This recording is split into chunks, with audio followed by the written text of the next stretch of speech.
The ability to say no is a barricade down the road towards death and destruction.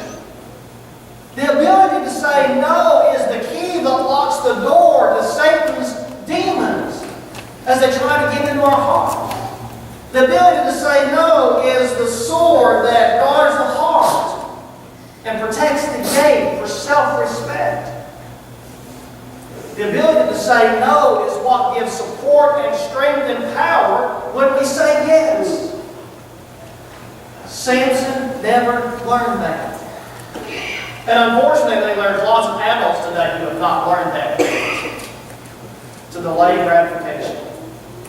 So let's look back at the other example. Look back at Genesis chapter 39. Page 33 if you're using the Bible in the pew. And the story of Joseph. We have to learn how to say no at the right time and to the right people. And I appreciate Sid giving us a little bit of background on what's going on here with Joseph in chapter 39. If you look at verse 6, you see at the end of verse 6 that Joseph himself was a very handsome man.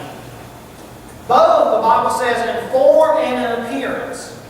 In other words, he was handsome not just his facial features, but he was probably also well built. He was a handsome specimen of a man.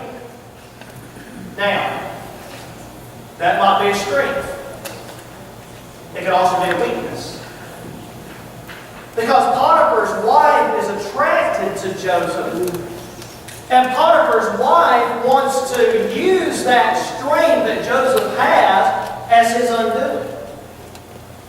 And Potiphar's wife comes to him and she praises him for his appearance.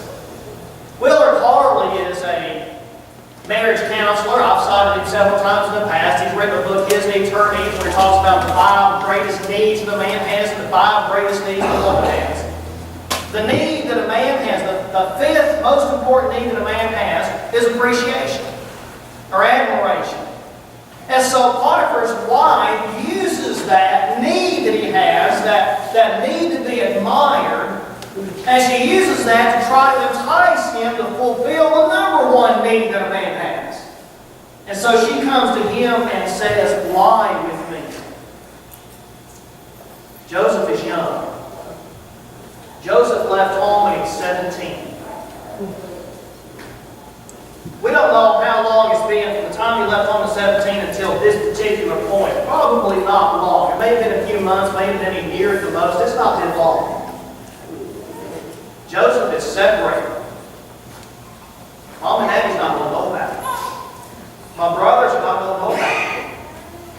Nobody is going to know about it. And in fact, if he had the mentality that unbelievers had at that time, he would have believed that his God was still back in Canaan. In other words, if he had had the attitude towards religion that unbelievers have, he would think that his God would be deceived in what he's doing here in Egypt. But he didn't have that mentality. Joseph had walked with God from the time he was old enough to know about God. And God had blessed him for it. Look at these verses that I have mentioned here from chapter 39. Look at verse 2, first of all. The Lord was with Joseph. Even while he was in Egypt, away from his family, God was with him. Why? Because Joseph always tried to do what was right. Was he perfect? No, of course not. But he always tried to do what was right. Look at verse 3. Now his master saw that the Lord was with him, and how the Lord caused all that he did to prosper in his hand. Everything Joseph did, he was like King Midas. Everything he touched turned to gold. It wasn't Joseph's doing, obviously, it was God. But God did that through Joseph because he always tried to do what was right. And then look at verse 5. It came about that from the time he made him overseer in his house and over all that he owned, the Lord blessed the Egyptian's house on account of Joseph. And thus the Lord's blessing was upon all that he owned in his house and in his field. And so not only did God bless Joseph because he was faithful, but God even blessed Potiphar's house because Joseph was faithful. When we are faithful to God, it is a blessing to those who are around us, as well as to us ourselves. Then we jump down. This, of course, is after Joseph says no. But in verses 21 and 23, when Joseph is thrown in prison, God is still there with him. And God is blessing Joseph. But Joseph had that moral strength. He had that guidance from his parents, from God, to say no. When Potiphar's wife tried to get him to sin with her, look at the end of verse 9, Joseph says, "How then could I do this great evil and sin against God?" In contrast to Samson, who's going to come along later, Joseph has that ability to say no. I know my daddy's not going to see me. I know my brother's not going to see me. I know nobody else is going to see me, but God is going to see me. And I've got to say no. Now, of course, God blessed him because of it. He was thrown in prison because she falsely accused him. She told her husband that he tried to rape her. He was falsely accused, thrown into prison, stayed there 2 full years. It makes you wonder what was going through his head. Maybe he thought, you know, if I had just gone ahead and slept with her, I wouldn't be here in prison. I don't think so. He still stayed faithful to God, and God still blessed him. And eventually, when we look over chapter 41, verse 46, and in that section of the text, we find that God did bless Joseph with a wife, Asenath, and 2 sons, Manasseh and Ephraim. Manasseh comes from a Hebrew that means God has allowed me to forget. Probably has allowed me to forget all of the bad things that happened to me in the past. Ephraim means God has made me fruitful. God has made me fruitful. Manasseh and Ephraim. Ephraim eventually becomes the largest tribe, the largest family in the whole nation of Israel. Joseph wound up becoming basically the prime minister of Egypt, going all the way back to that occasion when he told Potiphar's wife, no. So, how do we learn to say no? First of all, in learning to say no, we need to be careful and not make rash decisions. You might be the kind of person whose instincts makes you want to give a response immediately. Now sometimes people say, well, let me think about it. And really what they mean is, I don't want to think about it because I don't want to tell you yes or no. But the one thing that we need to do is not make rash decisions. Not jump into a yes or a no without thinking about it first. When we think about it, we need to ask ourselves, is this choice that is before me, is it sinful or not? Now, that's the basic choice that we have in all the choices that we make every day. Is this a sinful choice or not?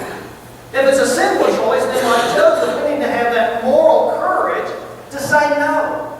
To say it forcefully, to say it firmly, and to say it persistently and constantly. Because if you look back at the text in Genesis 39 and verse 10, Potiphar's wife enticed him day after day after day. And Delilah did the same thing to Samson in Judges chapter 16. Day after day after day, the devil is going to do that. Because he's waiting for us to weaken and say, yes. So if the decision is sinful, we need to say no forcefully and consistently. But if it's not a sinful decision, if it's not a sinful decision inherently, then I ought to ask myself the question, what is it going to cost me? Is it going to cost me time? Is it going to cost me energy? Is it going to cost me money? Because we are all dealing with a limited amount of resources. We all have a limited amount of time in our day. We all have a limited amount of money in our account. We all have a limited amount of energy. And so we ought to ask ourselves, rather than making a rash decision, ask ourselves, what's it going to cost me? And if I believe that what it's going to cost me is is something that I can give. Okay, if it's going to cost me something that I can't give, then I've got to say no. I've got to say no, I don't have the time. Or I've got to say no, I don't have the money.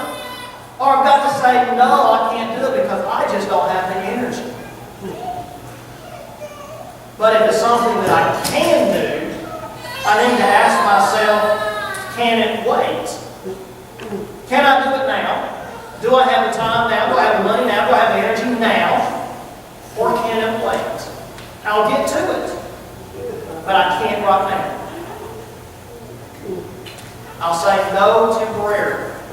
I can get to it next week. I can get to it next month.